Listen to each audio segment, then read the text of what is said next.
That's enough. Miles Carter didn't raise his voice. He didn't need to. The moment his words left his mouth, the air in Luna Verde Trattoria changed, like the room had inhaled at once and forgotten how to breathe out. That's enough. Trent Halston froze with his wine glass halfway to his lips. Brooke Linton's smile stalled behind her teeth. Cole Mercer, phone tilted like an innocent habit, let his wrist drift down a fraction, as if the screen suddenly weighed more than it should. Miles stood beside a table set for two, one hand resting on the back of his chair. His navy tie sat perfectly centered at his throat, a strip of calm color against a white shirt that still held the faint creases of a long day. His eyes were steady, but inside him, something was shaking loose, old fear cracking like ice under a boot. Trent recovered first, because men like Trent always recovered first. It was their talent, turning discomfort into a joke before it could become consequence. "Oh," Trent said, leaning back like he was settling in for a show. "Big words, Carter. You practicing for—" Miles cut the sentence clean in half. "You don't get to laugh at me tonight," he said. "Not here. Not in front of her." The word "her" landed like a door shutting. Brooke's brows knit, confused for a second, like the script had changed without her permission. Cole's phone dipped lower. Not off, never off, but lower. Trent's grin twitched. In front of who? The front door opened. A cold ribbon of Chicago winter slipped inside, quick and sharp, and the restaurant's warm lighting seemed to flare in defense. Heads turned without permission, conversations frayed. Even the waiters paused in mid-step. Evelyn Shaw walked in as if the room belonged to her. Not loud, not performative, just certain. Her camel coat hung perfectly from her shoulders, like it had been designed for movement. Hair pinned back with clean elegance, a calm, clear line to her mouth. She scanned the room once, took in the layout, the people, the angles of attention, then walked forward with measured ease. When she reached Miles's table, she met his eyes and held them like she was reading something behind his expression. "Before we sit," she said softly, "tell me something. Are they here because they're friends or because they're hungry for a show?" Miles felt his throat tighten. He glanced toward the corner table. Trent, Brooke, Cole. Still there, still watching, still expecting him to collapse into the role they'd written for him. Then he looked back at Evelyn, and for the first time in years, he didn't shrink. "They came for the show," he admitted, "but I'm not giving it to them." Evelyn's gaze didn't soften with pity, it sharpened with respect. "Good," she said, "because I didn't dress like this to be anyone's punchline." And just like that, the night stopped being about humiliation. It became about a man learning the sound of his own voice again. To understand how he got to this table, under this honeyed light, with his heart beating like a drum he'd forgotten he carried, we have to go back. Back to mornings that started too early. Back to a small apartment that held two lives and too much quiet. Back to an office that laughed too easily, and a man who learned to make himself smaller because being seen had started to feel dangerous. Miles Carter's apartment sat on the third floor of a brick building that always smelled faintly of laundry detergent and cold metal. In the mornings, the radiators clicked like they were debating whether warmth was worth the effort. He stood at the stove flipping pancakes with one hand, scanning emails with the other, moving with the kind of efficiency you only learn when no one is coming to help. Aiden's backpack leaned against the couch like a loyal dog waiting to be called. One small sneaker sat near the door, evidence of a boy who moved fast and never looked back. Miles moved slower, not because he was lazy. He wasn't. Not because he lacked ambition. He didn't. He moved slower because somewhere along the last 3 years, he'd learned that moving carefully meant fewer mistakes. Fewer mistakes meant fewer reasons for the world to point and laugh. Aiden wandered in with sleep still clinging to his eyelashes, hair standing up like he'd fought his pillow and lost. "Dad," he said, rubbing his face with both hands, "is today Friday?" Miles glanced up and smiled, real and brief, like sunlight through clouds. "It is," he said, "which means it's pancake day." Aiden's expression brightened instantly. He climbed into his chair, watching Miles with the absolute faith children saved for the adults they believed could fix anything. Miles set a plate down in front of him. Pancakes stacked, edges golden. One corner slightly uneven, because Miles wasn't perfect and didn't pretend to be. Aiden poured syrup with reckless confidence.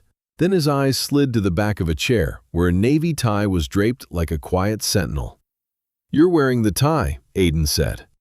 Miles paused, following his gaze. He hadn't put it on yet. Not physically, not emotionally. It waited there, folded on itself, as if even fabric could sense the heaviness of certain days. "Yeah," Miles said. "Big client presentation." Aiden nodded like he understood corporate strategy at 8 years old. "You wear that one when you're nervous," he said.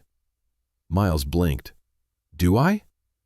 Aiden chewed thoughtfully, then pointed with a syrupy fork. "Uh-huh, it's your armor tie." The words hit Miles harder than they should have. Armor tie. He looked at his son and felt something in his chest twist. Sadness, love, and a quiet ache that he didn't have the time to name. He reached across the table and tapped Aiden's nose. "Eat your pancake, detective."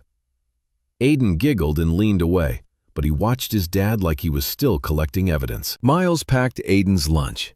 Apple slices, a sandwich cut into triangles, one cookie tucked under a napkin like a secret. Then he crouched by the backpack and found a small origami crane folded from an old receipt. Something Aiden had made the night before while Miles was on a call. Miles had meant to throw it away, but his fingers hesitated, and in the space between his intention and the trash bin, he felt a whisper inside him. "Don't let this disappear." He slid the paper crane into his wallet, behind his ID, where it would press against him like a small promise. Aiden finished his breakfast, then stood by the door hopping on one foot while Miles tied his shoes. "You ready?" Miles asked. Aiden nodded so hard his backpack shifted. They stepped outside into Chicago's winter bite. The sky was gray in that particular way that made buildings look taller and loneliness feel louder. The sidewalks were salted, the wind sharp enough to make a person blink back tears they hadn't planned on having.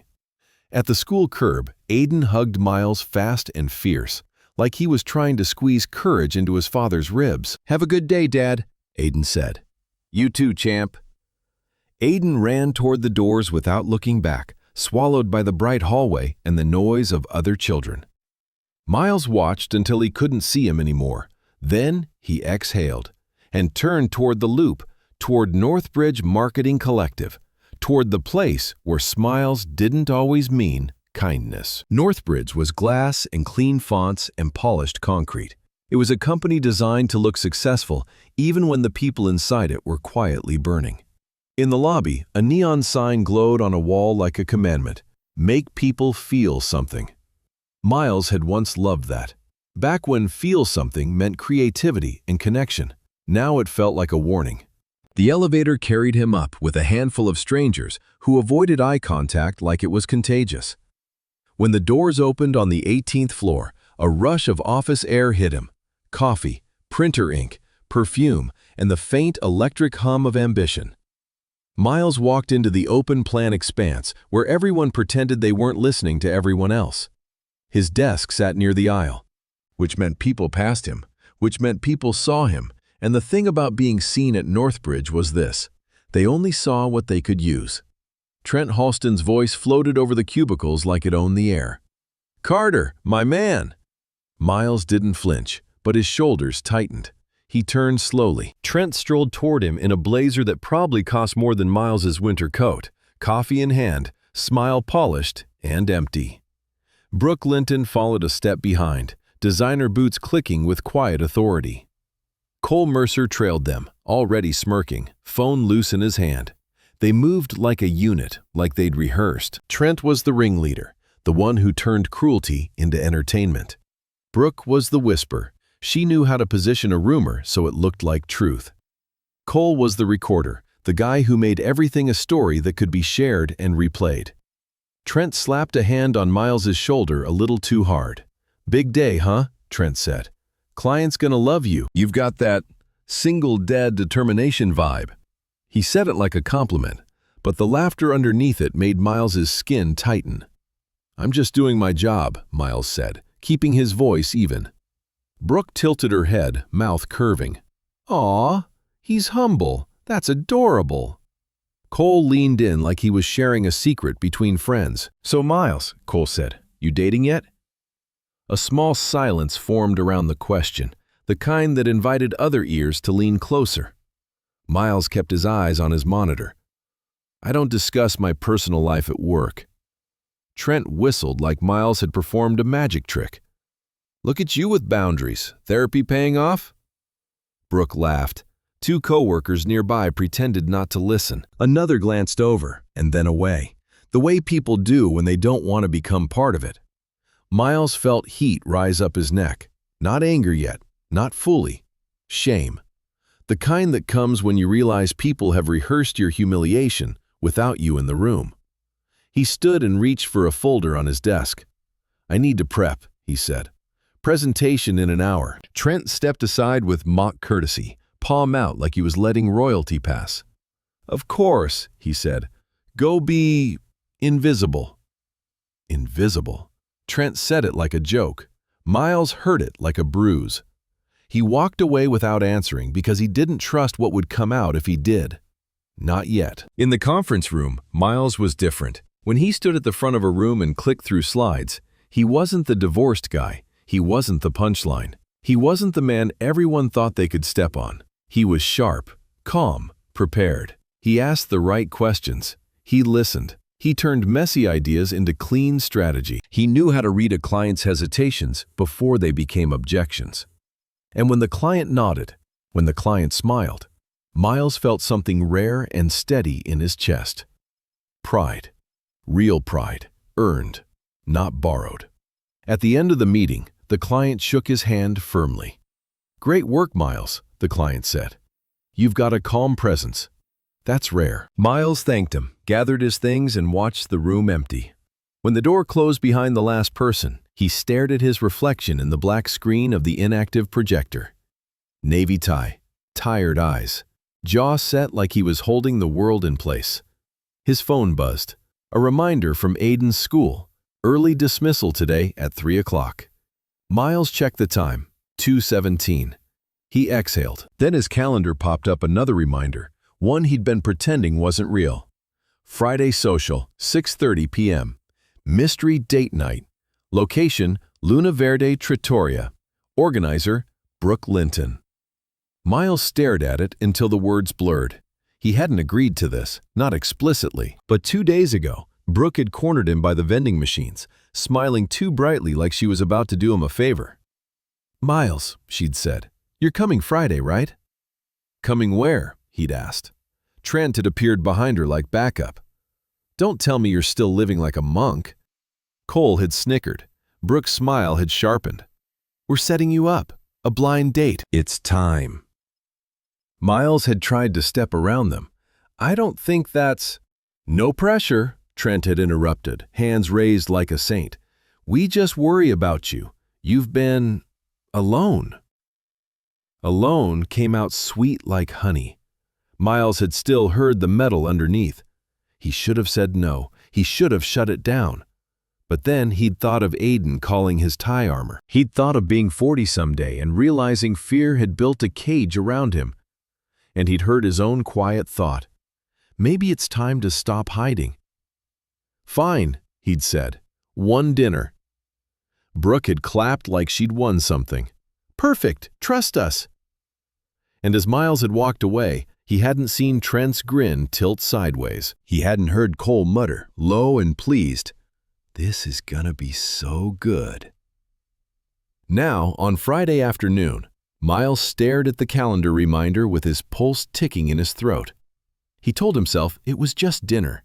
If it was awkward, he could leave. He was a grown man. But another voice whispered beneath it. What if they're right? What if you're exactly what they say you are? Broken, boring, easy to laugh at. He shook the thought away like water off his hands. Work first. He packed up early to pick up Aiden, stepping into the elevator with his stomach tight. As he walked out of the office, Trent called after him, voice bright enough to draw attention. "Don't forget tonight, Carter. Wear something nice for the surprise." Brooke laughed like a bell. Cole lifted his phone and pretended to take a selfie, but Miles saw the angle, saw the intention.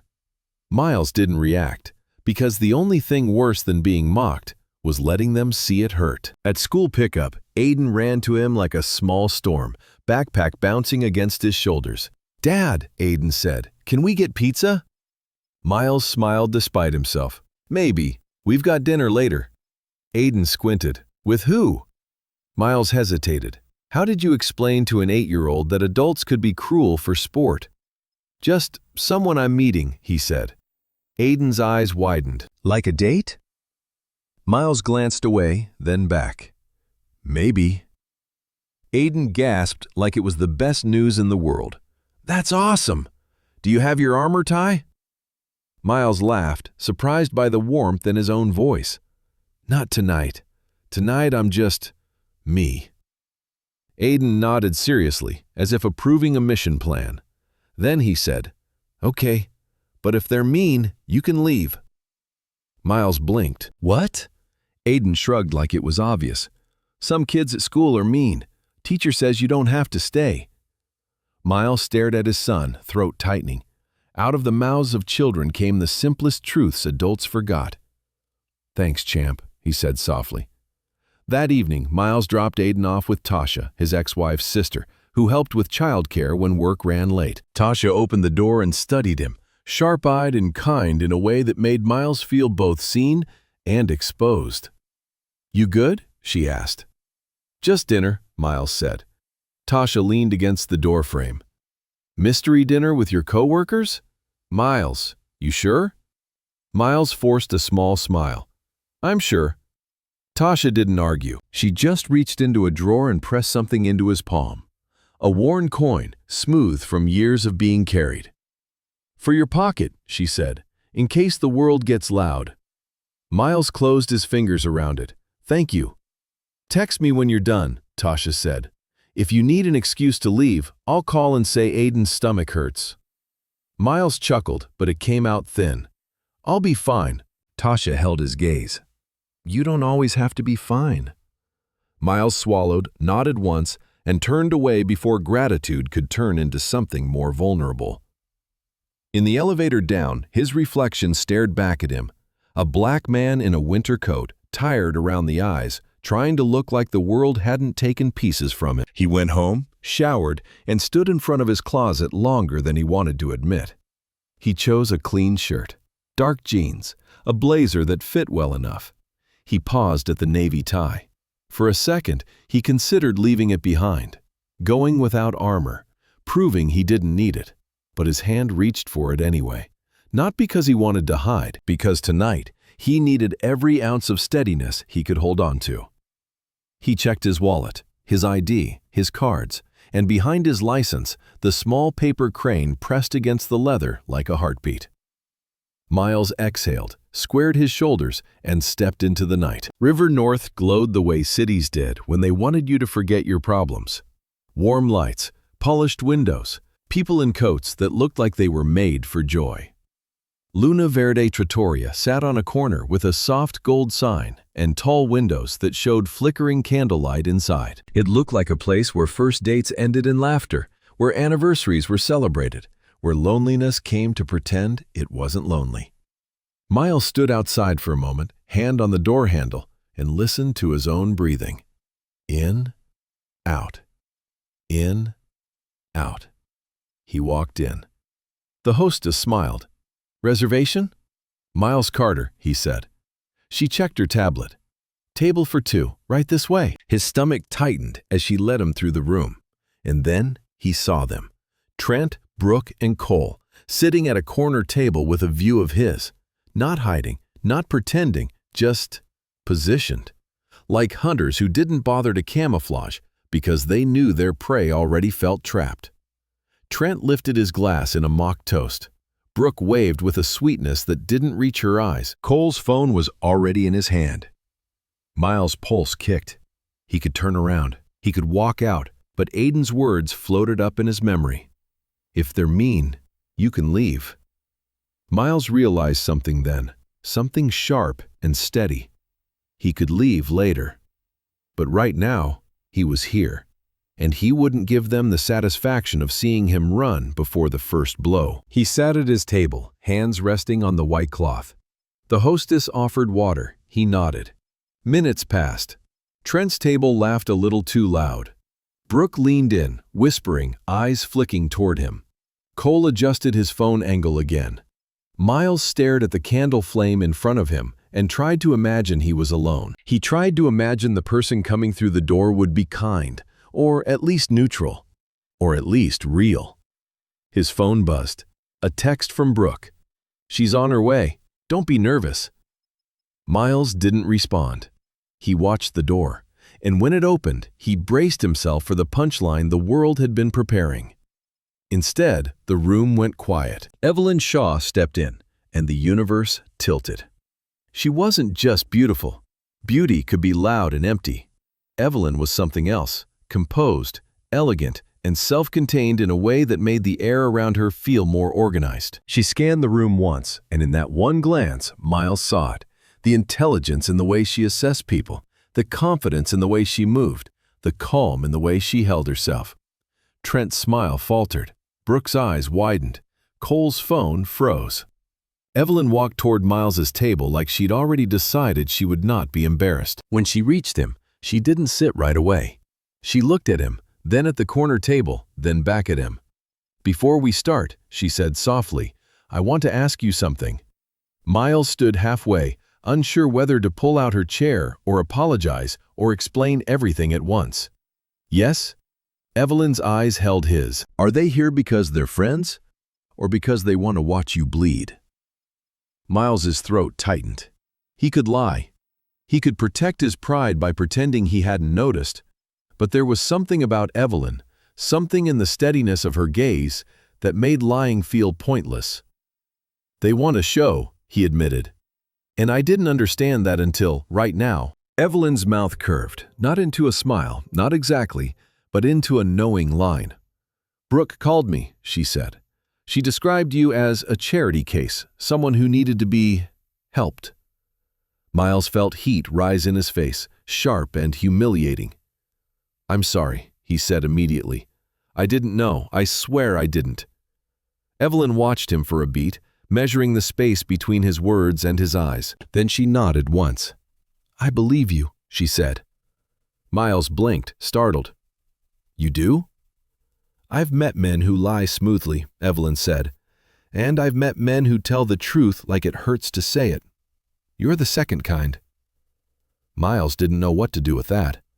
Evelyn finally sat, placing her coat over the back of the chair with controlled ease, like she refused to let anyone rush her. Across the room, Trent raised his eyebrows theatrically, as if to say, "Well, well." Brooke's smile tried to come back, but couldn't find its shape. Cole adjusted his phone again, desperate for something usable. Miles felt something inside him, old anger, old shame, start to swirl. He looked at Evelyn. "You don't have to stay," he said quietly. "If you want to leave, I understand." "I can." Evelyn lifted a hand, gentle but firm. "I'm staying," she said. "Not for them, not for Brooke, not for anyone else." Miles swallowed. "Why?" Evelyn's gaze didn't drift. "Because you apologized without being asked. Because you didn't try to charm your way out of it. Because you look like someone who's been carrying too much alone. And I refuse to let their cruelty be the last thing you taste tonight." Miles's chest tightened. He glanced toward Trent's table and saw Trent whisper something to Brooke, saw Brooke's jaw clench, saw Cole's phone still pointed. Something in Miles snapped. Not explosively, not loudly, but cleanly, like a rope finally giving up under constant strain. He stood. Evelyn's eyes followed him, calm. Miles turned toward the corner table and walked over with measured steps, every footfall heavy with a decision he'd been postponing for years. Trent leaned back, grin ready. "There he is," Trent said loudly enough for nearby tables to hear. "How's the mystery date, Carter? She, what's the word? Charitable?" Brooke laughed too fast. Cole's phone angled up, hungry. Miles looked at them, really looked, and realized how small they were beneath their performance. He felt the coin in his pocket, warm from his hand earlier. He felt the paper crane pressing against his wallet like a pulse. He breathed in once, then he spoke. "That's enough," he said again, and this time his voice didn't carry fear. "You don't get to do this to me anymore." Trent blinked, surprised at the lack of flinching. "Oh, come on," Trent said. "It's just fun. Loosen up." "It's not fun," Miles said. "It's humiliating. And you've been doing it because you think I won't stop you." Brooke's smile faltered. "Miles." "No," Miles said, cutting her off gently but firmly. "Don't. You called her a charity case." Brooke's face flushed. "I didn't mean—" "You meant what you said," Miles replied. "You meant I was something to fix, something to laugh at." Cole lifted his phone a little higher, like he wanted this moment more than he wanted oxygen. Miles's gaze snapped to him. "And you," Miles said, voice colder now, "put your phone away." Cole scoffed. "Relax, man." Miles didn't move. He held Cole's eyes until the smirk weakened. "Put it away," Miles repeated. After a long beat, Cole's phone dropped toward the table. Trent's grin turned sharp. "So what? You gonna make a scene? You gonna cry about it?" Miles exhaled slowly. "No," he said. "I'm going to eat dinner with someone who chose to be here honestly, and you're going to leave." Trent's eyebrows shot up. "Excuse me?" "You heard me," Miles said. "Leave. Now." Brooke glanced around, realizing other people were watching. The kind of watching that didn't feel like applause. The kind of watching that felt like judgment. Trent looked furious, not because Miles was wrong, but because Miles had robbed him of control. "This is ridiculous," Trent muttered, standing abruptly. "You're overreacting." "Maybe," Miles said, "but it's my reaction, and you don't get to decide what I tolerate." Trent grabbed his coat with a jerky motion. Brooke followed, cheeks burning. Cole hesitated, eyes darting, then stuffed his phone in his pocket like it suddenly embarrassed him. As they moved toward the door, Trent threw one last look over his shoulder, pure spite dressed as confidence. "This isn't over," he said. Miles met his gaze without blinking. "Yes," Miles said quietly. "It is." Trent scoffed and walked out. The room exhaled again, conversations restarting in a softer key. Miles stood there for a moment, heart hammering, hands steady only because he refused to let them shake. Then he turned back toward his table. Evelyn watched him approach with an expression Miles couldn't name. Not pity, not awe. Something steadier, something like recognition. He sat down slowly. For a second, neither of them spoke. Then Evelyn reached for her water glass and took a calm sip. "Well," she said, as if they'd just survived a sudden storm. "That was efficient." Miles let out a breath that almost sounded like a laugh. "I didn't plan it," he admitted. Something in me got tired." Evelyn's eyes softened, but only slightly. "Good. I'm tired too, just in different ways." Miles stared at the candle between them. The flame wavered, then steadied. "I'm sorry you were dragged into this," he said again. "You deserved better than being used." Evelyn set her glass down. "I agree," she said, "but I made a choice when I walked in. I saw what was happening, and I stayed." Miles lifted his eyes to hers. "Why?" he asked again, quieter this time. Not because he doubted her, but because part of him didn't know how to accept kindness without paying for it. Evelyn didn't answer immediately. Instead, she looked around the restaurant, couples leaning in close, friends laughing, strangers eating in peace. Then she looked back at Miles. "Because I've been the spectacle before," she said. "Not like this, not exactly. But I've had rooms decide who I was before I even spoke. I've had people mistake my calm for weakness, my boundaries for arrogance. I know what it feels like to be reduced." Miles swallowed, something painful and familiar moving behind his ribs. Evelyn continued, voice steady. "And I don't like bullies. Especially the kind who dress it up as humor so they can pretend their hands are clean." Miles nodded slowly. A waiter approached, cautious, eyes flicking between them like he wasn't sure if another wave was coming. "Can I get you started?" the waiter asked. Evelyn smiled politely. "Yes," she said. "We're hungry." Miles blinked at the word hungry and realized, with surprise, that he was. Not just for food, for dignity, for peace. For a life where he didn't have to prepare to be laughed at. They ordered simple things, pasta, salad, bread, and when the waiter left, silence returned. But this time it wasn't sharp, it was gentle. Miles rubbed his thumb against the edge of his napkin. "I'm Miles," he said finally. "I know you probably already know, but still." Evelyn's mouth curved into a real smile now, small and warm. "Evelyn," he nodded. "Thank you for staying." Evelyn tilted her head. "Thank you for telling the truth." Miles looked down, then back up. "Can I ask you something?" "Yes." "Did Brooke actually tell you I needed saving?" Miles asked, voice tight. Evelyn's eyes narrowed slightly, not with anger, but with clarity. "She did. She said you were sweet, harmless, and a little pathetic, that you needed a woman who could pull you back into the world." Miles felt the words like a slap. Evelyn watched his face carefully. "I'm sorry." Miles shook his head once. "Don't be. I've heard worse." Evelyn's gaze sharpened. "That's not a flex, Miles." He let out a breath, caught between embarrassment and relief at being corrected so cleanly. "You're right," he said quietly. "It's not."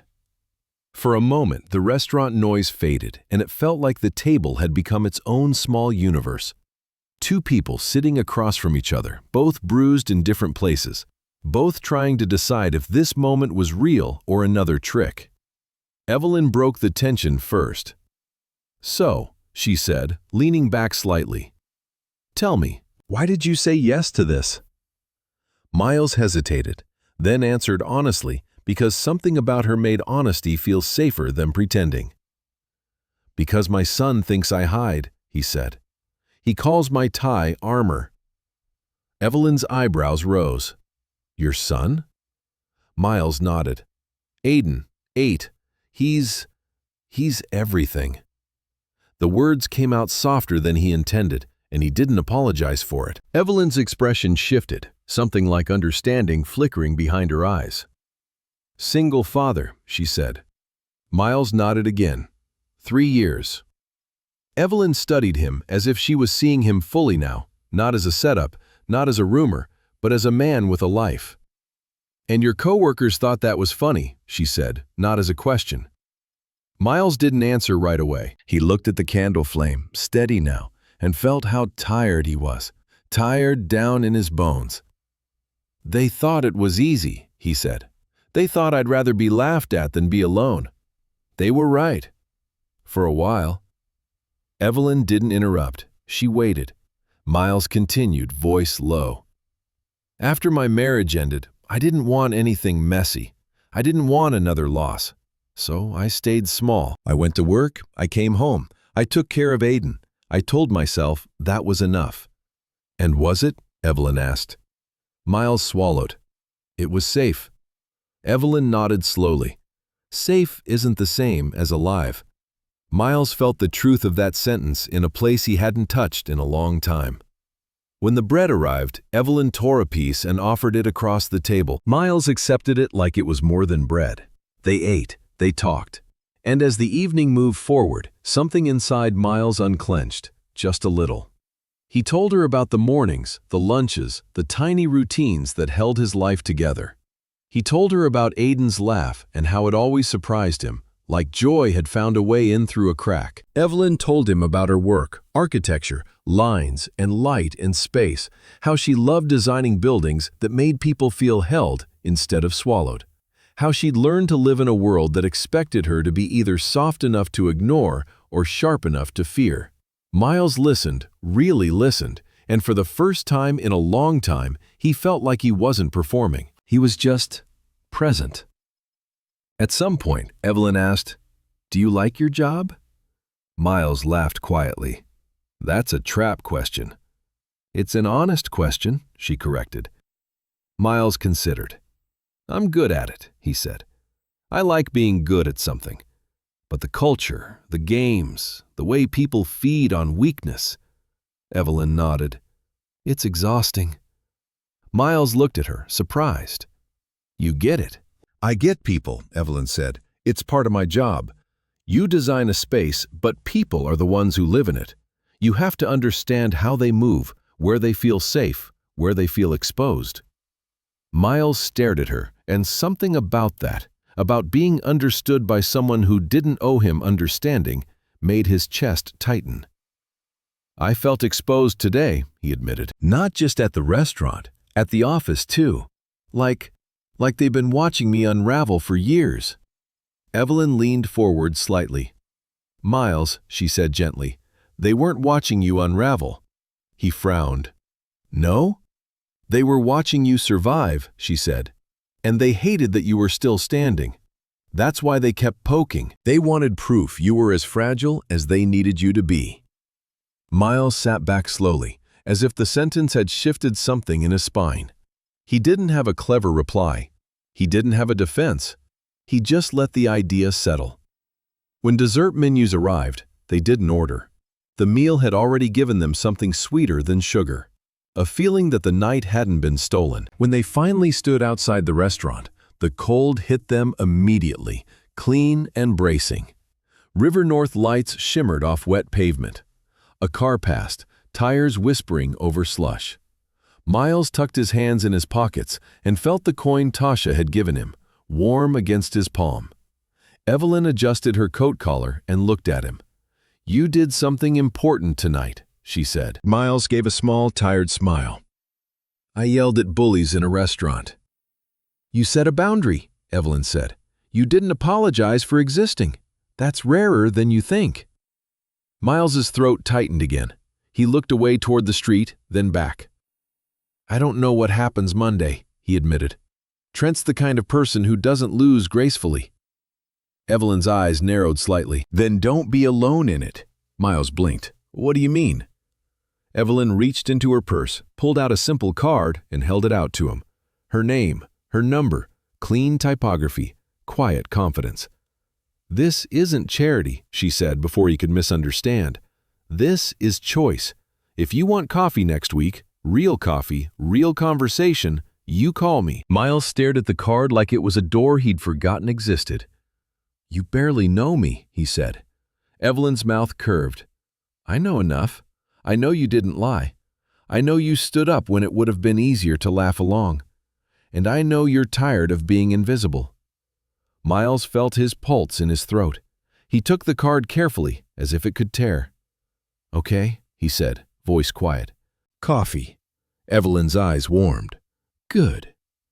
They stood there for a moment longer, two silhouettes under city light, both aware of how fragile beginnings could be.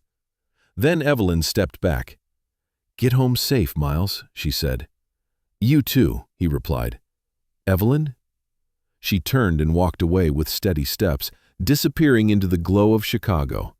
Miles watched until she was gone. Then he looked down at the card in his hand. He felt the paper crane in his wallet, the coin in his pocket, the navy tie at his throat. For the first time in 3 years, the armor didn't feel like a shield against shame.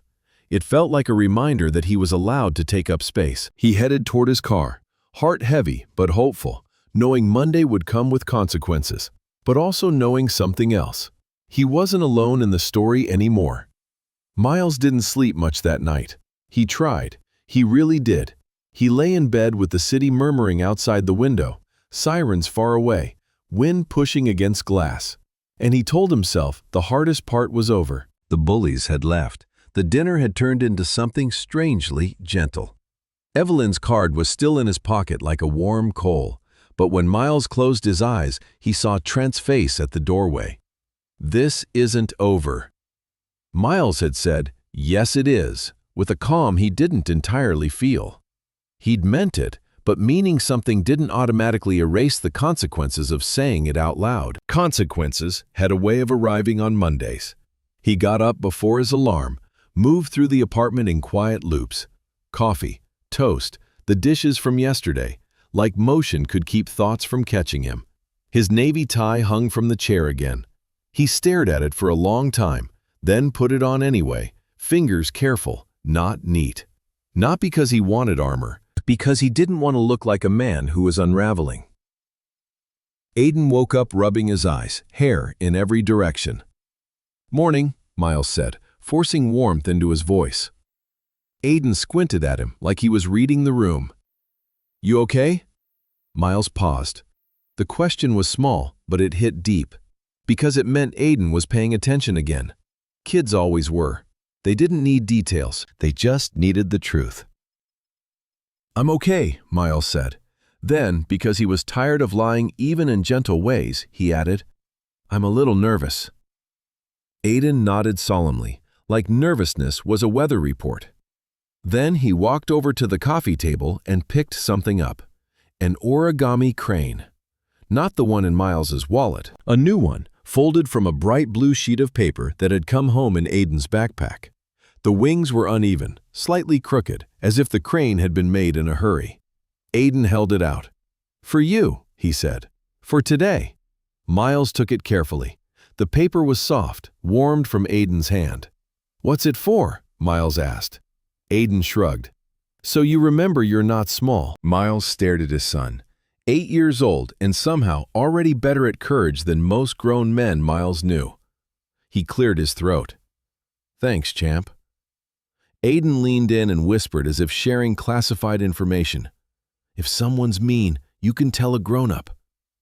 Miles almost laughed, but it came out tight. "That's what I'm going to do."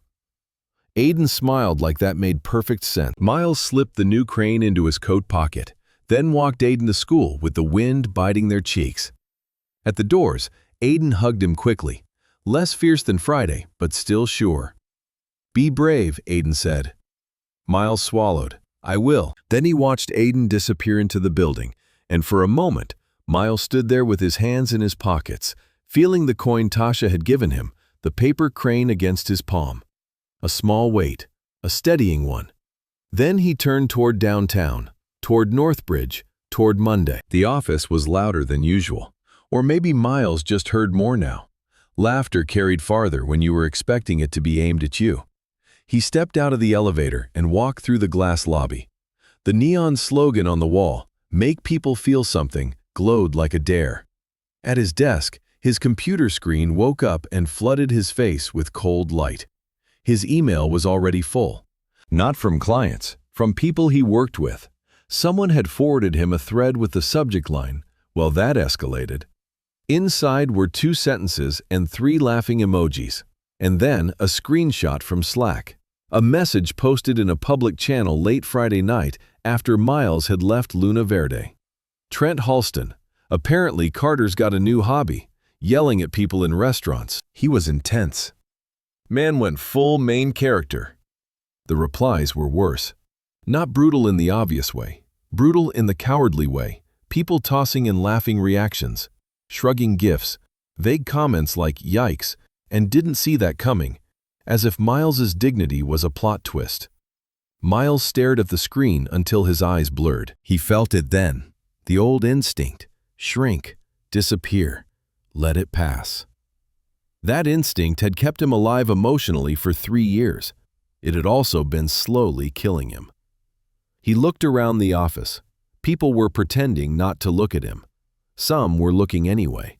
A few held their expressions carefully neutral, the way you did when you didn't want to be guilty by association. And at the far end of the aisle, Trent stood at the espresso machine, laughing with 2 other guys, his body language loose and confident like he owned Monday.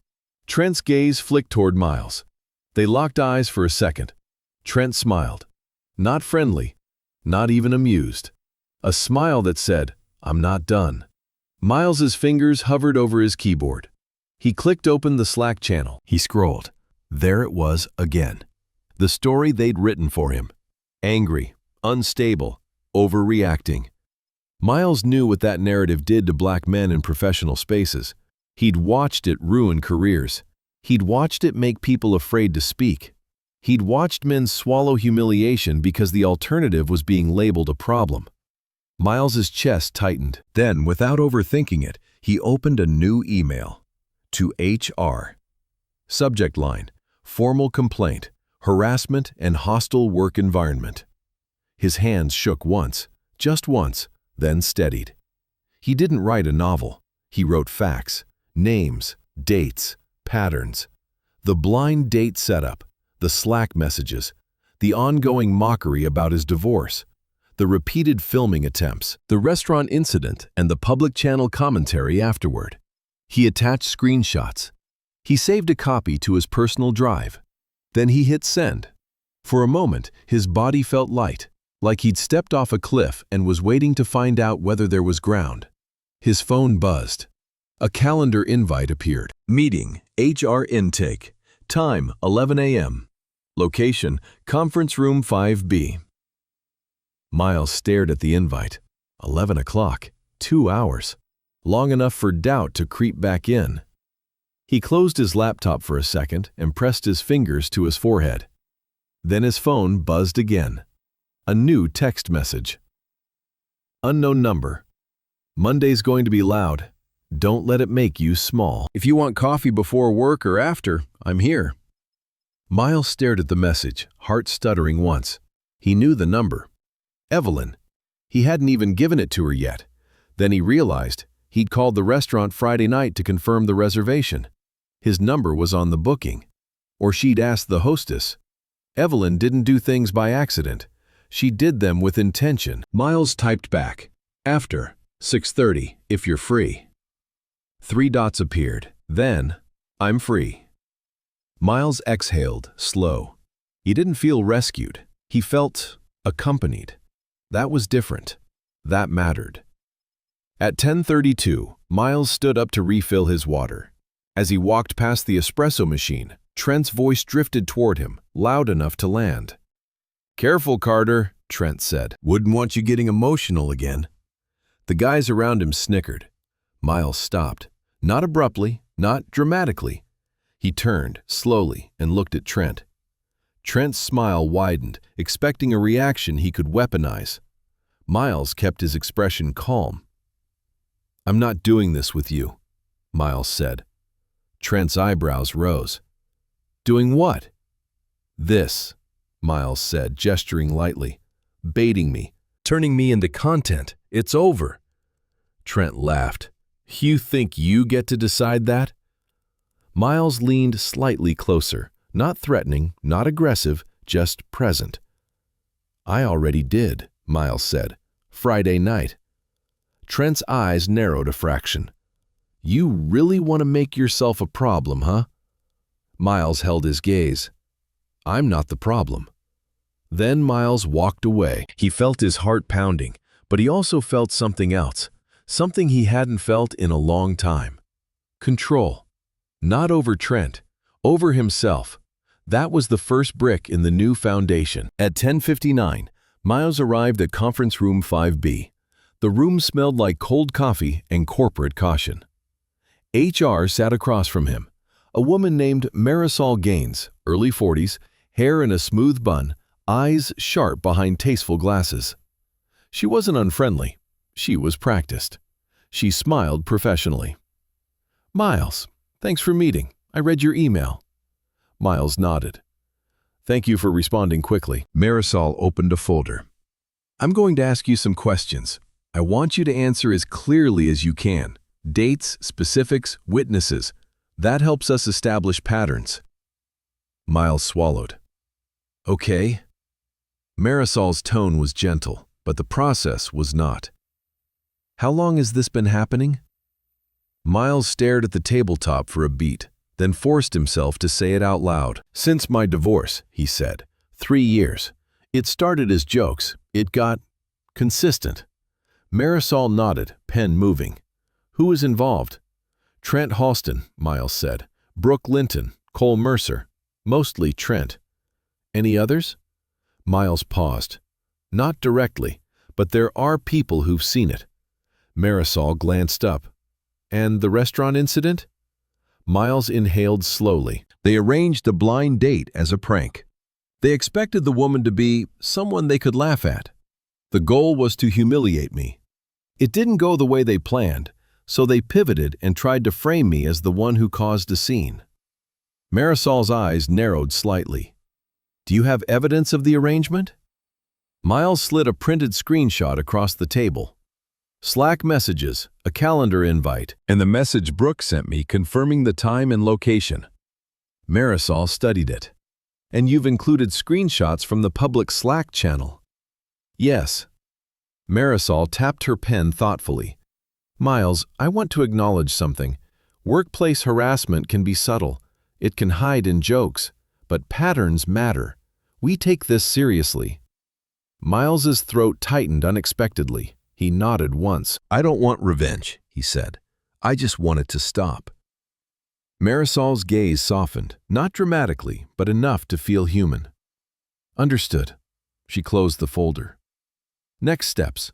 We'll interview the individuals named and speak to witnesses. We'll review communication channels. I can't share all details of the investigation process, but you will be informed of outcomes relevant to you. Miles's stomach tightened again. And while that happens? Marisol met his eyes. If you experience retaliation, document it immediately. Email it. Keep everything. You have every right to do your work in a respectful environment. Miles nodded. Okay. Marisol hesitated, then added, One more thing. Are you safe? Not physically. I mean, is your stress level manageable? Do you have support? The question surprised him. It was the first time someone in that building had asked him anything like that without sarcasm. Miles thought of Aiden's crane, Tasha's coin, Evelyn's text. Yes, he said quietly. I'm managing, and I'm building support. Marisol nodded. Good. Miles left the room feeling both lighter and more exposed. Like he'd taken off armor in a room full of people who might still throw stones. Back at his desk, he found a meeting invite from his manager, Sloan Park. Subject, quick sync time, 2 p.m. Miles stared at it, then accepted. At 1:58, he walked into Sloan's office. Sloan Park was efficient in the way some people were efficient. Her desk was spotless, her outfit sharp, her smile minimal. She was good at her job. She was also good at staying out of anything messy. Miles, she said, gesturing to a chair. Sit. Miles sat. Sloan folded her hands. I heard about Friday. Miles held his expression neutral. From who? Sloan didn't answer directly. It's circulating. And I also received a note from Trent. He expressed concerns. Miles's stomach dropped. Concerns? Sloan lifted her eyebrows slightly. He said you were aggressive, that you embarrassed colleagues in public, that you might be unstable lately. There it was, the word wrapped in velvet but sharpened underneath. Miles took a slow breath. And do you believe that? Sloan's gaze flicked away for a fraction of a second. I believe, she said carefully, that perception matters. We're client-facing. We can't have people creating scenes. Miles's fingers tightened around the arm of the chair. He kept his voice calm. I didn't create a scene, he said. I ended one. Sloan pressed her lips together. Miles, I filed an HR complaint, Miles said, cutting through the fog before it could thicken. Today. Sloan blinked, surprised. You did? Yes, Miles said, because it's been 3 years. Sloan's posture stiffened. That's serious.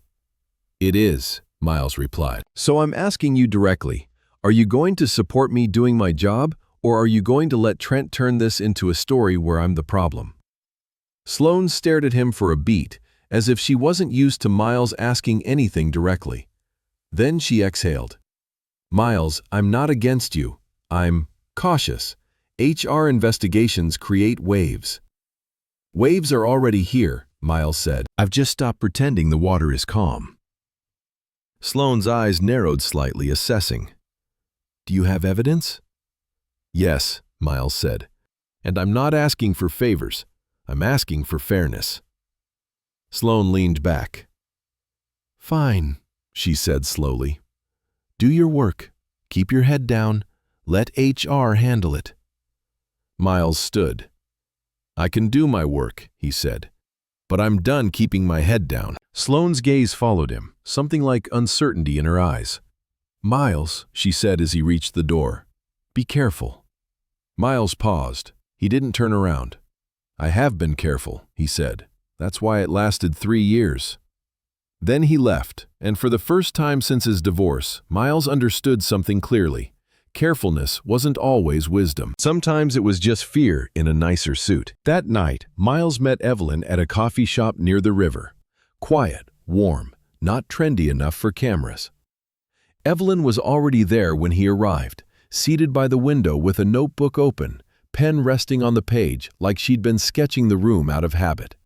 When she looked up, her face softened slightly. "How was Monday?" she asked. Miles laughed once, short, loud. Evelyn nodded. "Sit." Miles sat across from her, hands wrapping around a paper cup like he could absorb warmth through it. "I filed an HR complaint," he said. Evelyn's eyebrows lifted. "Good." Miles stared at her. "You don't think I'm overreacting?" Evelyn's eyes sharpened. "Miles, you were underreacting for years." He exhaled slowly. Evelyn leaned forward. "Tell me what happened." So he did. He told her about the Slack messages, about Trent calling him emotional, about Sloane's warning dressed as advice, about the word unstable. Evelyn listened without interrupting, her expression calm but focused, like she was analyzing a blueprint. When he finished, she set her pen down. "Trent is doing what bullies do when they lose control," she said. "He's trying to reframe the story so you look dangerous." Miles's jaw tightened. "And because I'm black, that story sticks easier." Evelyn didn't flinch from the truth. "Yes," she said, "which is why you have to be strategic." Miles frowned. "Strategic how?" Evelyn lifted her notebook and turned it toward him. On the page was not an architectural sketch, but a simple list. Dates, incidents, witnesses, evidence, a plan. "You document everything," Evelyn said. "You keep your tone calm. You keep your facts clean. You don't give them anything extra to twist, and you don't do it alone." Miles stared at the list, then at her. "You wrote this for me?" he asked. Evelyn's mouth curved slightly. "I wrote it because I'm tired of watching decent people get swallowed by loud ones." Miles swallowed. "Why do you care?" Evelyn's gaze drifted out the window toward the river, lights moving like slow thoughts. "Because I've been the one people whispered about," she said. "Because I know what it's like to walk into a room and feel the air decide who you are." Miles didn't push, but he waited. Evelyn's voice lowered. "When I was 26, I worked at a firm where my boss called me Ice Queen because I didn't laugh at his jokes. He told clients I was difficult when I disagreed. He tried to make my calm look like arrogance so they'd stop listening to me." Miles's chest tightened. "What happened?" Evelyn's eyes returned to his. "I left. I built my own reputation. And I learned something important." "What?" Evelyn's voice was steady. "If you don't define yourself, someone else will, and they won't do it kindly." Miles sat back slowly. The coffee shop noise blurred. The world narrowed down to the table, the warmth, the clarity. Evelyn reached into her bag and slid a small card across to him. Not her business card this time, a lawyer's name. Miles stared. "What is this?" "A friend," Evelyn said. "Not to sue, not unless you need to, but to understand your rights, to make sure HR doesn't handle it by sweeping it into the dark." Miles's throat tightened again. "Evelyn, don't," she said softly. "Don't make this about pride. Take support. You'd tell your son to accept help, wouldn't you?" Miles looked down at the lawyer's card. Then he pulled something from his coat pocket and placed it gently on the table. A blue paper crane. Evelyn looked at it, surprised. "My son made it," Miles said, "this morning. He said it was so I remember I'm not small." Evelyn's expression shifted, something tender passing behind her eyes. "Smart kid." Miles nodded. "He's the reason I'm trying." Evelyn reached out, touched the crane lightly with one fingertip like it was something alive. "Then let's build something that doesn't break," she said. Miles looked at her. "Coffee next week," she added, "isn't a rescue. It's practice. Practice being seen by someone who isn't hunting you." Miles let out a slow breath. "Okay," he said. "I'd like that." Evelyn's smile was small but real. "Good." When they left the coffee shop, the air was cold, but Miles felt steadier. He didn't feel safe yet, but he felt anchored. Tuesday arrived with new tactics. Trent didn't confront Miles directly anymore. He didn't need to. He used the system. A meeting Miles was supposed to lead suddenly shifted to a new time without warning. A client email thread included Trent, but somehow left Miles off. A deck Miles had been building for 2 weeks appeared on Trent's screen during a team check-in, presented as if it had been Trent's work all along. Miles watched from his seat, jaw tight, as Trent clicked through slides Miles recognized down to the spacing of the bullet points. Trent's voice was smooth. "So, here's what I'm thinking for the brand narrative." Sloan nodded, eyes on the screen. "This is strong, Trent." Miles felt heat climb his neck. He looked around the room. People avoided his eyes, because everyone knew, and everyone was relieved it wasn't them. When the meeting ended, Miles stayed seated for a moment, letting the anger settle into something usable. He stood, walked to his desk, and opened his computer. He pulled up the version history of the deck, his name, his timestamps. Edits made late at night after Aiden had fallen asleep. He took screenshots. He saved everything. Then he opened a new document and started logging. Date, Tuesday. Incident, deck presented by Trent as his own. Evidence, version history screenshots. His fingers were steady as he typed. He wasn't spiraling. He was building a case. At 12:14, his phone buzzed. A message from an unknown number again. Unknown number. "I shouldn't do this, but I can't watch it. I have something you need. Meet me by the stairwell in 10. Miles stared. He didn't have to guess who it was. Cole. Miles stood, heart beating harder now, and walked toward the stairwell by the back hallway where the office noise faded into the hum of vents. Cole was there, leaning against the wall, phone in hand, face tense like he hadn't slept either. When he saw Miles, he straightened quickly. "Miles," he said, voice low. "Look, this isn't—" Miles held up a hand. "Just tell me what you have." Cole swallowed, eyes flicking around like he was afraid of being seen doing the right thing. "I recorded Friday," he admitted. "I was gonna, you know." Miles didn't react. He already knew. Cole continued. "But when I watched it back, man, you weren't the problem. Trent was pushing. You were calm. You told him to stop. And he kept going." Miles's throat tightened. "Why are you showing me this?" Cole's jaw clenched. "Because Trent's trying to tell everyone you snapped, and that's not what happened. And he exhaled sharply. "I'm not proud of my part, but I can at least tell the truth now." Cole held out his phone. Miles hesitated, then took it. He watched the video. The angle was slightly crooked, but clear. Miles heard his own voice, steady, controlled. He heard Trent's voice, loud, baiting. He heard Brooke laughing. He heard Cole himself snickering at the start, then going quiet when the room shifted. He watched himself tell Cole to put the phone away, and he watched Cole, on camera, actually put it down. Miles handed the phone back. "Send that to me," Miles said. Cole nodded quickly. "I will, and—" he hesitated. "Trent's been bragging about making HR handle you.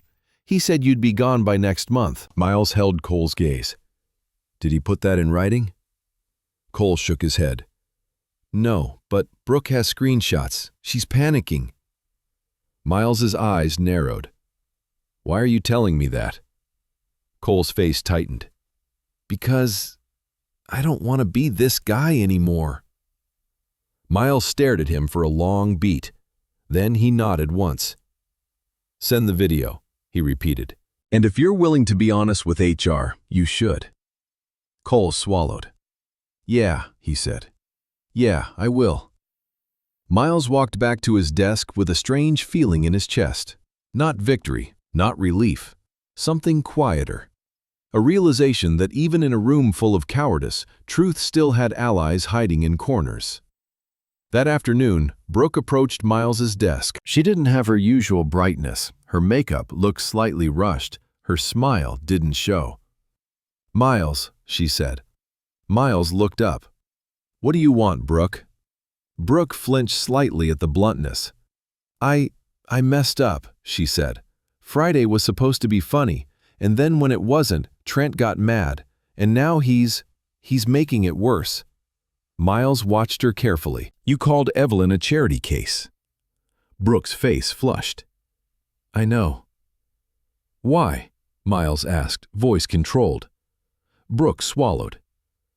"Because Trent said you were sad, and I thought it would be a harmless push, and also—" She hesitated, eyes flicking away. "And also because you never fight back.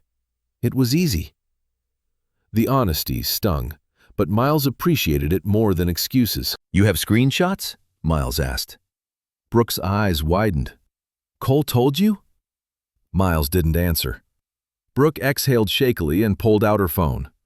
"Yes, I have the group chat. Trent planned the whole thing. He wrote the rumor about the woman being ugly. He wanted you to walk in and panic. He wanted—" Her voice cracked slightly. "He wanted you to feel small." Miles's jaw tightened. Brooke looked up, desperate. "I'll send it. I will. I don't want to go down with him." Miles held her gaze. "You already went down with him," he said quietly. "You're just deciding how far." Brooke's face crumpled. "I'm sorry." Miles nodded once. "Send it," he said, "and tell the truth when HR asks." Brooke hesitated, then nodded quickly. Okay." When she walked away, Miles leaned back in his chair and stared at the ceiling. He didn't feel triumphant. He felt tired. But he also felt something else, something he hadn't let himself feel in years. He felt worth defending. By Thursday, HR interviews had started. People moved differently in the office, smiles tighter, conversations quieter. The air had that corporate tension where everyone pretended nothing was happening while obsessively tracking every whisper. Trent stayed loud, but now his loudness was sharpened by panic. He walked with exaggerated confidence, laughed too hard, told jokes in meetings like he was trying to prove he was untouchable. Miles watched him carefully.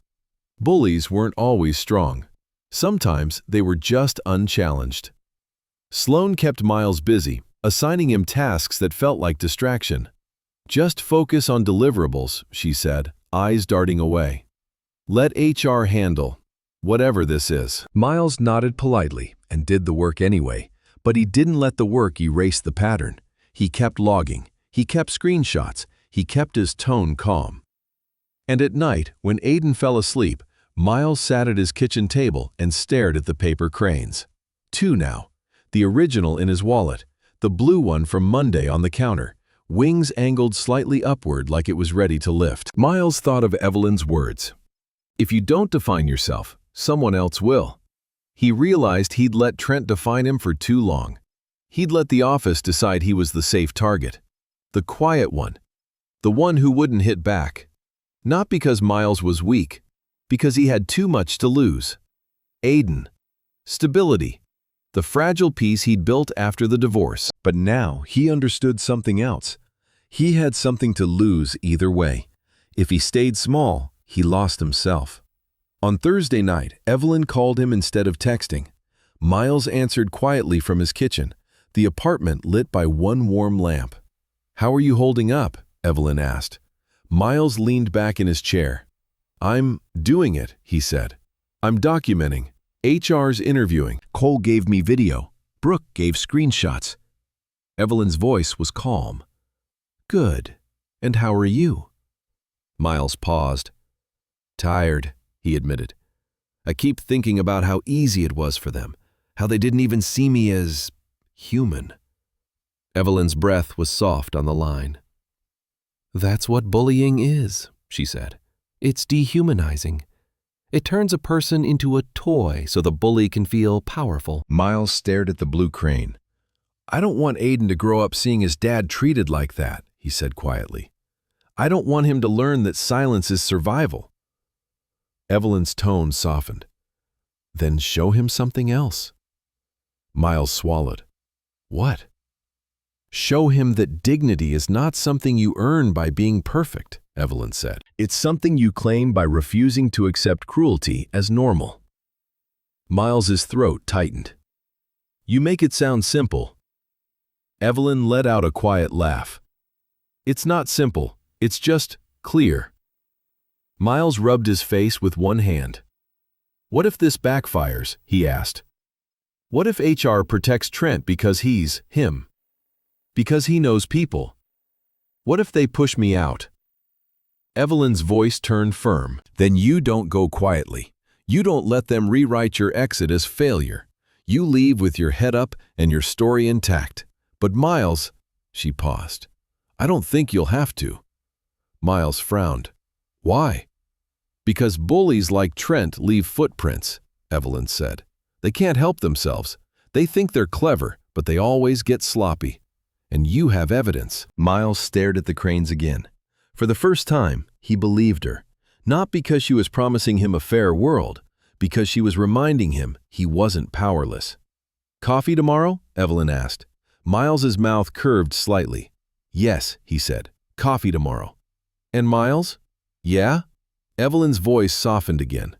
I'm proud of you. Miles closed his eyes for a moment, letting the words land. Not like praise, like validation, like someone seeing the work it took to stand upright. Thank you, he said. After he hung up, he sat for a long time in the quiet. Not lonely quiet, a quieter quiet. The kind that felt like a room being rebuilt. Friday came again, a week after the restaurant. Northbridge was hosting a client mixer that afternoon, an in-office event with catered food, a small stage, a culture moment designed to look good on social media. Trent loved those events because they gave him an audience. Miles hated them because they made everything feel performative. At 9:07 a.m., Marisol from HR emailed Miles. Subject, follow-up meeting. Time, 3 p.m. Miles stared at the time, 3 o'clock, the same day as the client mixer. His stomach tightened. He could feel the shape of the day ahead, like a storm front. At noon, the office was decorated with minimalist balloons and branded signage. People wore brighter clothes than usual, practiced smiles, rehearsed networking lines. Trent strutted around like a host. He clapped colleagues on the back, laughed too loud, told someone from creative that they were crushing it in a tone that sounded like ownership. When Miles walked past him, Trent's smile sharpened. Big day, Trent said, voice low. Hope you can keep it together. Miles didn't stop walking. Hope you can tell the truth, he said calmly. Trent's eyes narrowed. You think you're winning? Miles paused then, not to fight, to plant something. I think I'm done losing, Miles said. Then he walked away. At 2:41, Sloan pulled Miles aside. You're not going to HR again, are you? She asked, voice tight. Miles looked at her. Yes. Sloan exhaled sharply. Miles, this is going to blow up. It already did, Miles said. I'm just refusing to be the one who gets burned while everyone else watches. Sloan's eyes flicked toward the mixer setup. You're risking your position. Miles held her gaze. I've been risking my dignity every day I stayed quiet. Sloan didn't have an answer for that. At 2:58, Miles walked into conference room 5B again. Marisol was there, folder open. But she wasn't alone. A man in a tailored suit sat beside her, expression neutral, legal. Miles's pulse spiked.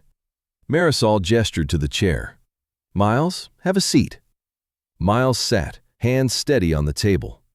Marisol opened the folder. We've completed initial interviews, she said. We've reviewed communication logs in Slack channels relevant to the complaint. We've also reviewed supplemental evidence provided by you and by others. Miles' mouth went dry. Okay? Marisol's voice remained careful. Miles, I want to be clear. Retaliation is prohibited. Harassment is prohibited. Based on what we've found, your complaint has merit. Miles felt something in his chest loosen. Not fully, but enough to breathe. Marisol continued, "We have documented instances of targeted mockery, inappropriate commentary, and an organized attempt to embarrass you outside the workplace that was coordinated through company channels. That last part is significant." Miles kept his face calm, but inside him, something like vindication rose, sharp, almost painful. Marisol turned a page. "Trent Halston has been placed on administrative leave effective immediately, pending final disciplinary action." Miles stared. "Placed on leave?"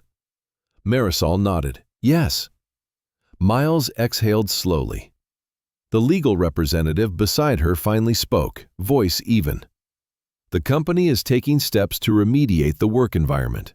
There will be mandatory training for the team. Additionally, leadership is reviewing management oversight." Miles's eyes flicked to Marisol. "And Brooke? Cole?" Marisol's gaze was direct. "Brooke and Cole have received formal reprimands and will be on performance improvement plans. Their cooperation was noted. That does not erase their actions, but it does affect the outcome." Miles nodded slowly. Marisol's expression softened slightly. "Miles, I want to say something as a person, not just HR," she said. "It took courage to report this. You should not have had to." Miles swallowed. "Thank you," he said quietly. Marisol closed the folder. "We'll also be notifying your manager, and Miles, if you want, we can discuss support resources, counseling, adjustment planning, whatever helps you feel stable moving forward." Miles nodded. "I'd like that," he said. The legal representative stood, signaling the meeting's end. Marisol added, "One more thing. Trent has been instructed not to contact you. If he does, notify us immediately." Miles stood slowly. For a moment, he didn't know what to feel. Relief, anger, exhaustion, but most of all, he felt something unfamiliar and powerful. Being believed. He walked out of the conference room and into the hallway. And that's when he heard it. A ripple of commotion near the main floor. Voices rising. A sudden hush that felt too much like Friday night at Luna Verde.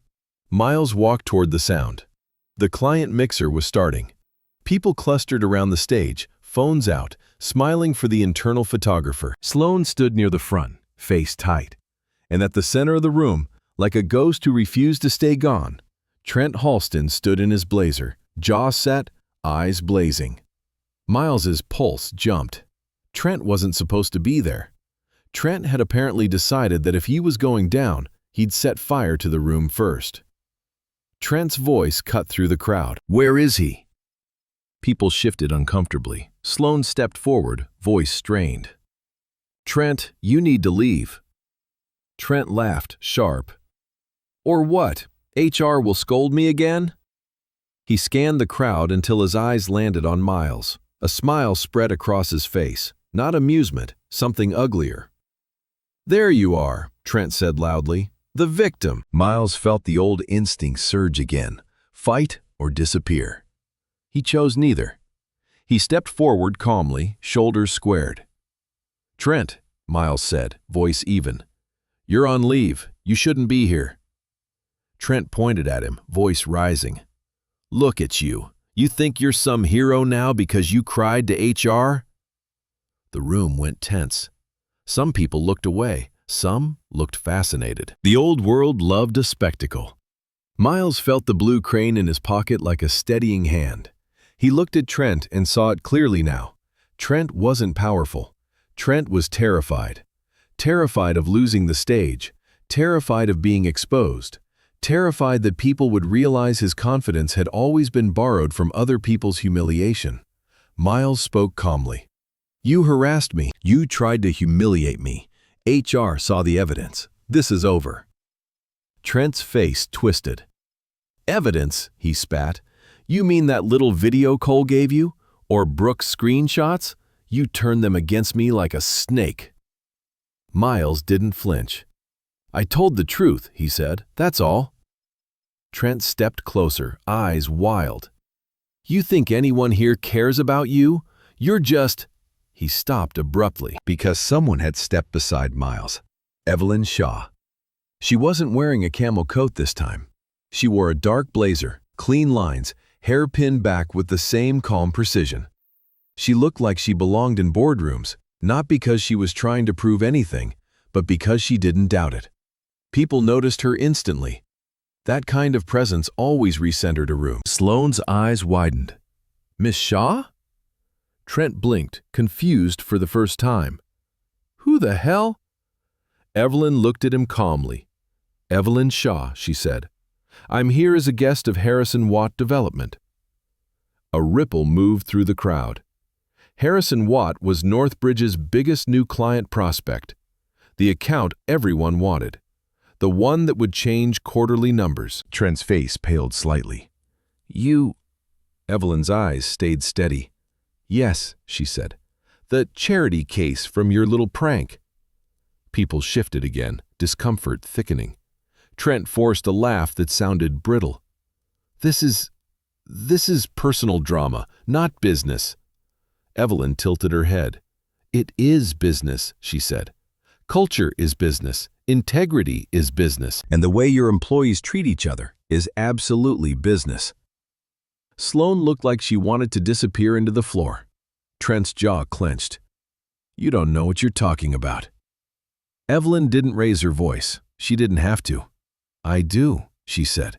Because you didn't just humiliate Miles outside of work. You used company channels to coordinate it. You turned a human being into entertainment. Trent's eyes darted around, searching for allies. He found none. Evelyn stepped slightly forward, voice still calm. I was invited here today because Harrison Watt is considering Northbridge as a partner for our new campus branding project, she said. We care about community, about trust, about the stories we build. She looked around the room, and stories start here, in how you treat each other when nobody is watching. The silence in the room was heavy. Trent's face flushed with rage. You can't, he started. Evelyn turned slightly toward Sloane. I would like to speak with leadership, she said, today, before we continue this event. Sloane's mouth opened, but no words came out. Miles watched Evelyn, heart pounding, not because she was saving him, but because she was doing what she'd promised. She was refusing to let bullies define the narrative. Trent took one more step toward Miles, eyes sharp with humiliation. This is your fault, he hissed, low enough that only Miles could hear. You ruined me. Miles looked him directly in the eyes. No, Miles said quietly, you built this. I just stopped carrying it for you. Trent's expression cracked. For a second, his anger looked like panic. Then security approached, two men in plain suits, faces firm. Mr. Halston, one said, you need to come with us. Trent jerked his arm away. Get off me!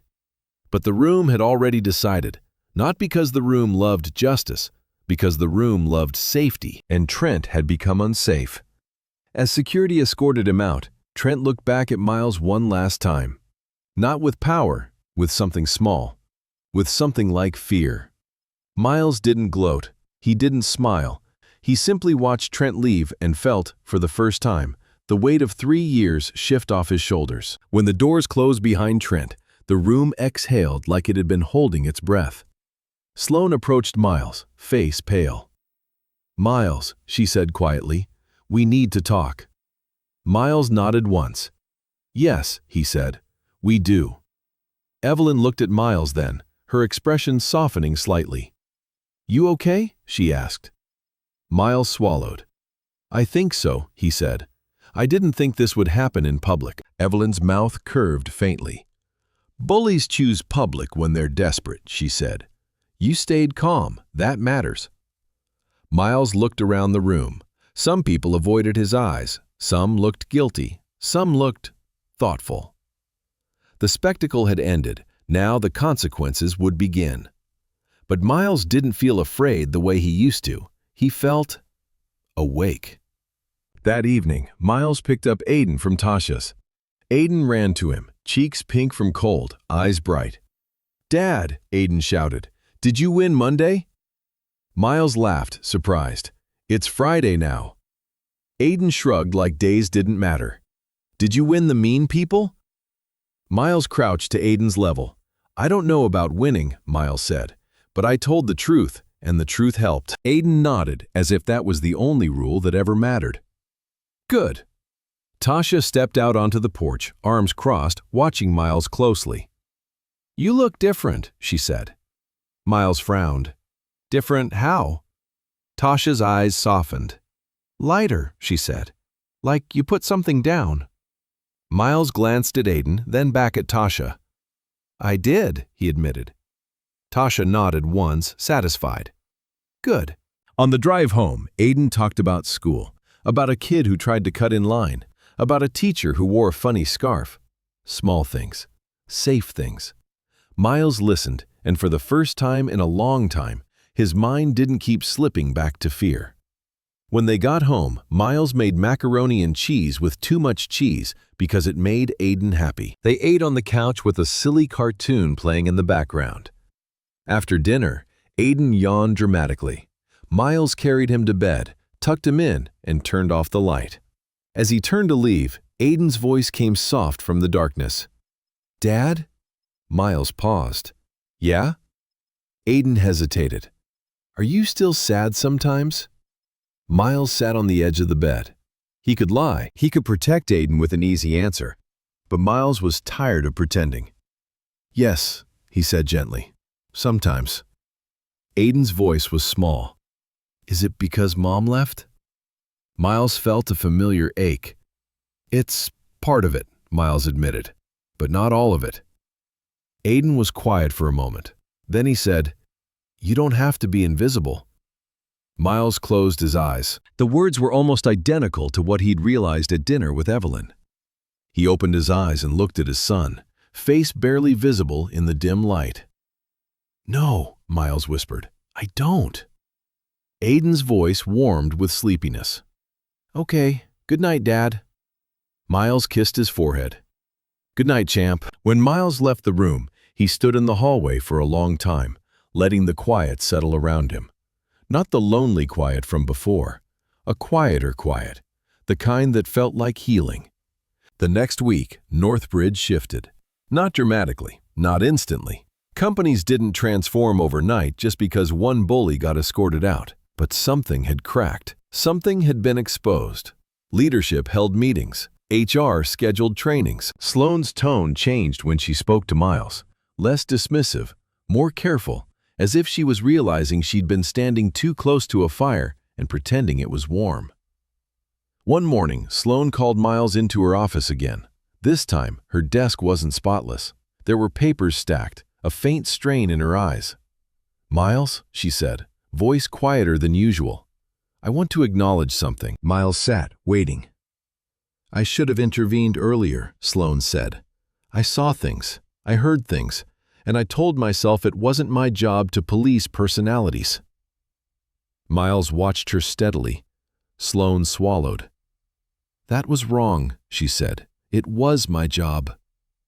Miles didn't gloat. He didn't punish her with silence. He simply nodded. Yes, he said. Sloane exhaled. Leadership is restructuring the account assignments, she said. Trent's accounts are being redistributed. And Harrison Watt wants you leading the pitch team moving forward. Miles stared. Me? Sloane nodded. Evelyn Shaw advocated for you. She made it clear who was responsible for the strategic work she'd reviewed. She also made it clear she wouldn't partner with a company that punished whistleblowers. Miles felt something tighten in his chest. Not pride, something deeper. Respect. Sloane continued, This is a big opportunity, Miles, but it's also pressure. Miles nodded slowly. I can handle pressure, he said. I've been handling it. Sloane's lips pressed together, then she nodded. I know. As Miles stood to leave, Sloane added softly, And Miles? He paused. I'm sorry, she said. Miles looked at her, not with forgiveness, not with resentment, with clarity. Do better, he said simply. Sloane nodded once. I will. Miles walked out of her office and back into the open plan space. People looked up, some looked away, some smiled awkwardly, trying to rewrite the past. Miles didn't chase their approval. He walked to his desk, sat down, and opened the Harrison Watt file. He began to work. Not like someone begging to be accepted. Like someone who belonged. On Wednesday evening, Evelyn met Miles at a quiet park near the lake. The wind was cold, but the sky was clear, and the city lights looked softer near water. They walked slowly, hands in pockets, breath visible in the air. Evelyn spoke first. "How's it feel?" she asked. Miles glanced at her. "What?" "Being seen," she said. "For real." Miles exhaled. "Strange," he admitted. "Like, I'm waiting for the other shoe." Evelyn nodded. "That's normal," she said. "Your nervous system learned the world was unpredictable. It'll take time to believe safety is possible." Miles looked out at the lake. He thought of his marriage, how it had ended not with a single explosion, but with slow erosion. Two people becoming strangers in the same kitchen. The quiet resentment. The eventual final conversation that felt like a door closing. He hadn't told Evelyn much about it yet, but as they walked, something in him loosened. "My ex-wife," he said quietly, "used to tell me I was too quiet." Evelyn looked at him, attentive. "She said I didn't fight for things," Miles continued. "I thought I was being peaceful. I thought I was protecting the house from conflict." He swallowed. "But maybe I was just avoiding being hurt." Evelyn's voice was gentle. "Avoidance feels like protection until you realize what it costs." Miles nodded. Evelyn glanced at him. "Do you want to fight for things now?" she asked. Miles looked at her, surprised by how direct she was. He didn't answer quickly. He thought of Aiden, of his own reflection in the projector screen, of Trent's smirk, of the moment in the restaurant where Miles had finally said, "That's enough." "Yes," Miles said, "I do." Evelyn's mouth curved slightly. "Good," she said. "Then start small." Miles raised an eyebrow. "Small?" Evelyn gestured toward a bench. "Sit," she said. They sat. Evelyn looked at him for a moment, then asked, "Can I meet Aiden sometime?" Miles's heart thudded once. Not fear, not panic, a cautious tenderness. "He's my whole world," Miles said quietly. "I know," Evelyn replied. "That's why I'm asking carefully." Miles looked at her and saw the respect in her face, the way she didn't demand space in his life like she was entitled to it, the way she asked like she understood that love wasn't just romance, it was responsibility. "Yes," Miles said slowly, "but gently. He doesn't need sudden changes." Evelyn nodded. "Gently," she agreed. Miles reached into his pocket and pulled out the blue paper crane. He held it up. "This is his," he said. "He made it for me." Evelyn's eyes softened. "It's beautiful," she said. Miles laughed quietly. "It's crooked." "That's what makes it real," Evelyn said. Miles stared at the crane. Then he did something he hadn't planned. He handed it to Evelyn. Evelyn blinked. "Miles." "I want you to keep it for a while," he said. "Not as a symbol of anything heavy, just a reminder." "A reminder of what?" Evelyn asked. Miles's voice lowered. "That I'm trying," he said. "That I'm learning how to be seen, and that you were there when it started." Evelyn's gaze held his. She took the crane carefully, like it mattered. "It's safe with me," she said. Miles nodded once, throat tight. They sat there in the cold, city humming behind them, lake stretching out like a quiet promise. And for the first time in years, Miles didn't feel like he was waiting for life to hurt him again. He felt like he was building a life that could hold joy without fear. 2 weeks later, Evelyn met Aiden. Not at a fancy restaurant, not in a way that made it feel like a test. At a Saturday afternoon museum exhibit that Aiden had begged to see, something about trains and bridges and how cities were built. Miles had chosen it because it was public, safe, and full of distractions. A place where Aiden could be himself without feeling watched. When Evelyn arrived, Aiden stared at her cautiously from behind Miles's leg. Evelyn crouched down, keeping space, voice gentle. "Hi, Aiden," she said. "I'm Evelyn." Aiden didn't speak. He studied her like a tiny judge. Miles's stomach tightened. Then Evelyn reached into her bag and pulled out something small, not a toy, not candy. A little booklet, blank pages, simple cover. A sketchbook. "I heard you like building things," Evelyn said. "I thought you might want a place to draw ideas." Aiden's eyes flicked to the sketchbook. He didn't reach for it yet. "What kind of things do you build?" Evelyn asked, calm. Aiden's voice came small. "Legos?" Evelyn nodded solemnly. "Legos are serious architecture," she said. "Some of the best buildings start as blocks." Aiden blinked. Then slowly, he reached out and took the sketchbook. Miles let out a breath he didn't realize he'd been holding. Aiden opened the sketchbook, flipped a page, then looked up at Evelyn. "Do you know how to make a bridge?" he asked. Evelyn smiled. "I do," she said. "Want to build one together?" Aiden nodded once, and just like that, the world shifted again. Quietly, gently, like a door opening without a slam. Miles watched them walk side by side into the exhibit, Aiden talking more now, Evelyn listening like every word mattered. Miles followed behind, heart full in a way that scared him. Not because it felt wrong, because it felt precious, because he could lose it. But then he remembered something he'd learned the hard way. You couldn't live your life trying to avoid loss. You lived it by choosing what was worth the risk. And this slow, careful beginning felt worth it. Months later, on a morning that looked ordinary, Miles stood in front of his mirror and tied the navy tie again. But it didn't feel like armor anymore. It felt like choice. He walked into Aiden's room, where his son was still half asleep, tangled in blankets. "Hey," Miles said softly. "Big day." Aiden groaned. "School." Miles chuckled. "And my pitch, Harrison Watt." Aiden opened one eye. "Are the mean people there?" Miles paused, then smiled. "The mean people?" he echoed. Aiden nodded, serious. "The ones who laugh." Miles sat on the edge of the bed. "Some people still laugh," he admitted, "but it doesn't decide who I am." Aiden blinked slowly. "You decide?" Miles nodded. "I decide." Aiden stared at him for a moment, then smiled sleepily. "Okay." Miles leaned down and kissed his forehead. When he stood to leave, Aiden's voice came soft behind him. "Dad?" Miles turned. Aiden held up a paper crane, a new one. This one was neater, wings straighter, folds sharper.